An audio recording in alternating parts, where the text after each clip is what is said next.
Kami dari Program Studi Pendidikan Sosiologi Universitas Pendidikan Indonesia dalam mata kuliah Sosiologi Hukum dengan dosen pengampu yaitu Dr. Ridwan Purnama SH MSI dan Ibu Nopianti SPD MH. Halo, perkenalkan nama saya Faik Akmal Fadila. Halo, saya Muhammad Farhan Alipa. Halo, saya Fira Septiningrum. Perkenalkan, nama saya Sitani Fokus Aini. Halo, perkenalkan saya Salmari Hadatul Ais. Halo, nama saya Prita Dwianti. Sebelum membahas perbandingan sistem hukum, terlebih dahulu kita harus mengetahui konsep-konsep yang ada dalam perbandingan sistem hukum. Sistem hukum adalah kesatuan utuh dari tatanan-tatanan yang terdiri dari bagian-bagian atau unsur-unsur yang satu sama lain saling berhubungan dan saling berkaitan erat.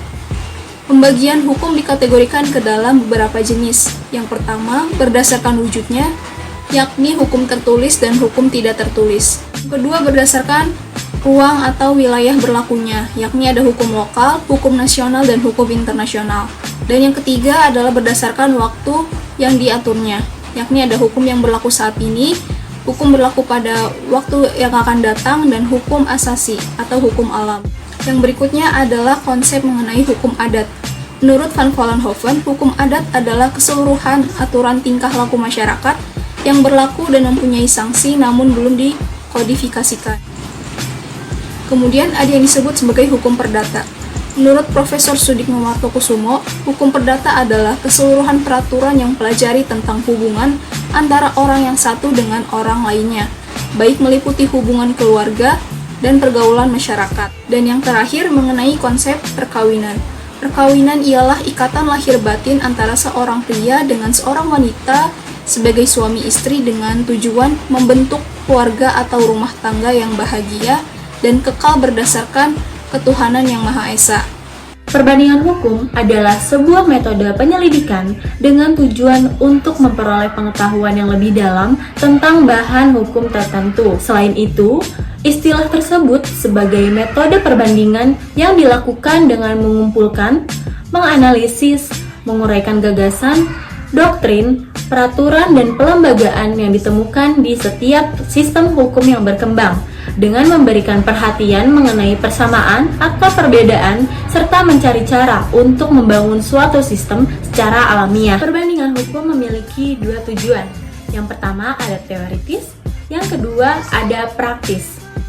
Tujuan teoritis untuk mengumpulkan data baru, perkembangan asas-asas umum hukum, pendisiplinan terutama bagi sosiologi hukum dan antropologi, kemudian peranan edukatif, fungsi inspiratif memperoleh gambaran lebih baik mengenai sistem hukum, karena dengan kita membandingkannya, kita dapat melihat permasalahan-permasalahan tertentu untuk kita dapat menyempurnakan pemecahan masalah tertentu dalam hukum itu sendiri.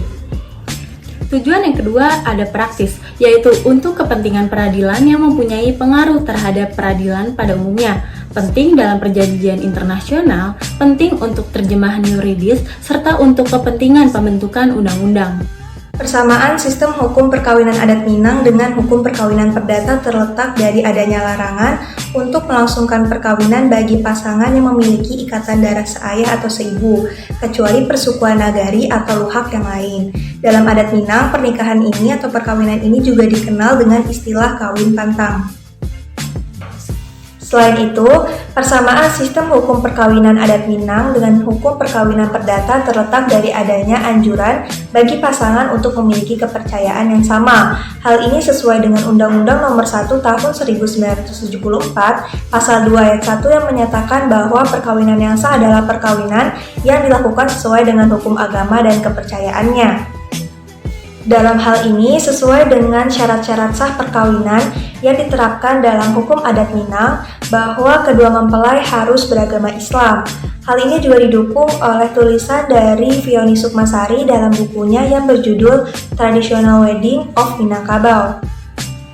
Perkawinan di Minangkabau menganut sistem eksogami, di mana ikatan pernikahan diharuskan dengan pihak yang berada dari luar sukunya, sehingga terdapat larangan untuk tidak menikah dengan orang yang berada dalam suku yang sama karena dianggap menikahi orang yang berasal dari satu garis keturunan yang sama. Ketentuan larangan perkawinan dengan satu orang yang sama menimbulkan anjuran untuk menikah dengan orang yang berada dari luar suku atau berada di dalam luar suku Minangkabau.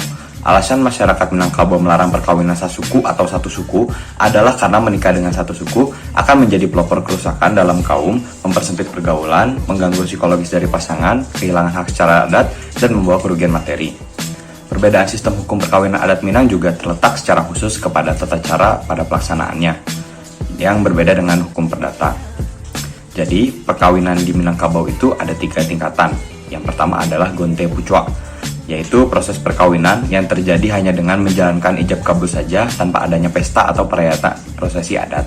Yang kedua adalah kabuang batang, yang mana pelaksanaan perkawinan ini berada di tingkat menengah dan di dalamnya menjalankan ijab kabul dan terdapat pelayanan sederhana untuk menjamu tamu yang hadir. Dan yang terakhir adalah lambang urek. Di tingkatan ini, perayaan atau pesta dijalankan secara megah dan besar-besaran di samping prosesi ijab kabul. Tata cara perkawinannya pun dilakukan seperti serangkaian acara seperti bayo-bayo, baundi, dan juga batilah. Jika salah dalam satu tahapan, maka mempelai wanita tidak diperbolehkan untuk memakai suntiang. Faktor yang mempengaruhi sahnya perkawinan hukum adat Minang. Perkawinan dapat dikatakan sah apabila dilakukan sesuai dengan hukum dari kepercayaan yang dianut oleh kedua mempelai pasangan dan juga sudah dicatat oleh lembaga yang berwenang sesuai dengan peraturan perundang-undangan yang berlaku. Ada beberapa faktor yang mempengaruhi sahnya hukum perkawinan adat di Minang sesuai dengan ketentuan syara atau agama serta beberapa adat yang harus dipenuhi. Yang pertama, kedua mempelai harus beragama Islam. Yang kedua, kedua mempelai tidak memiliki hubungan saudara dan juga tidak berasal dari suku yang sama. Yang ketiga, kedua mempelai harus dapat menerima dan menghormati orang tua dan juga keluarga dari masing-masing pihak. Dan yang keempat, para pulai atau mempelai laki-laki harus sudah mempunyai sumber penghasilan dan dapat menafkahi keluarganya. Selain itu juga, dalam prosedur perkawinan adat di Minang, perlu dihadirkannya niniak mamak, atau yang kita sebut sebagai penghulu, yang kedudukannya sama penting dengan restu dari orang tua. Dan apabila ada masyarakat Minang yang ingin melakukan prosesi perkawinan tanpa menghadirkan niniak mamak, maka kedua calon pasangan tersebut tidak dapat melangsungkan pernikahannya secara adat. Di sini saya akan menjelaskan sedikit kasus yang mengenai perbedaan pernikahan suku Minang yang dimana menggunakan sistem adat dan pernikahan secara umum yang menggunakan sistem nasional, sistem hukum nasional, dan saran bagaimana kita menanggapi fenomena tersebut. Nah, yang pertama, saya akan membahas sedikit mengenai kasus perbedaan pernikahan suku Minang dan pernikahan yang menggunakan sistem hukum nasional. Jadi, suku Minang ini tahapan pertama sebelum melakukan pernikahan, yaitu pihak keluarga perempuan akan mendatangi pihak keluarga laki-laki. Dari pihak keluarga perempuan ini yang berpengalaman atau bisa dibilang sesepuh akan mencari tahu apakah lelaki ini cocok dengan calon perempuannya. Selanjutnya, setelah mendapatkan kecocokan, lalu pihak keluarga perempuan ini akan melamar calon laki-laki ataupun calon suaminya.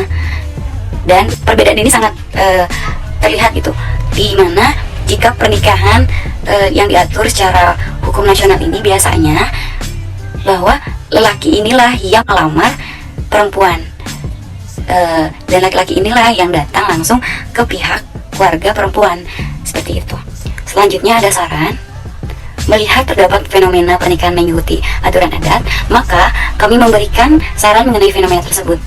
Jadi, pernikahan merupakan hal sakral yang dilakukan oleh laki-laki dan perempuan dan juga menjadi sarana penerus generasi dan memperbanyak keturunan serta memastikan keberlangsungan masyarakat. Indonesia mengatur pernikahan melalui perundang-undangan dan masyarakat Minangkabau mengikuti hukum adat di sana.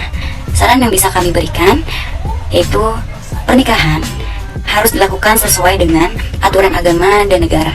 Pernikahan menggunakan peraturan adat juga harus tetap dilaksanakan selama tidak bertentangan dengan hukum negara.